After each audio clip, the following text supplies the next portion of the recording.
खुद ही को कर बुलंद इतना कि हर तकदीर से पहले, खुद ही को कर बुलंद इतना कि हर तकदीर से पहले खुदा बंदे से खुद पूछे बता तेरी रज़ा क्या है। अस्सलामु अलैकुम वरहमतुल्लाहि वबरकातुहू।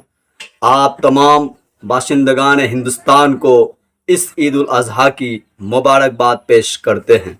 सारे जहां से अच्छा और लब पे आती है दुआ बन के तमन्ना मेरी, जैसे शहर आफाक तराना के खालिक। आप समझ ही गए होंगे कि किन शायर की बात की जा रही है। हाँ, वो है डॉक्टर अल्लामा इकबाल।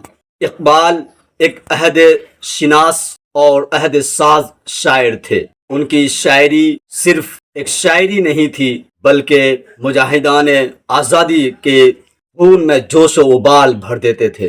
तो शायर अल्लामा इकबाल की पैदाइश 9 नवंबर 1877 ईस्वी और उनकी वफ़ात 21 अप्रैल 1938 ईस्वी को। तो उनके शायरी में से चंद अशार आपको सुनाने जा रहे हैं, मुलाजा कीजिए। उकाबी रूह जब बेदार होती है जवानों में, उकाबी रूह जब बेदार होती है जवानों में, नजर आती है उनको अपनी मंजिल आसमानों में। ना हो नो उम्मीद नो उम्मीदी ज़वाले इल्म इरफां है, ना हो नो उम्मीद नो उम्मीदी ज़वाले इल्म इरफां है, उम्मीदे मर्द मोमिन है खुदा के राज़दानों में।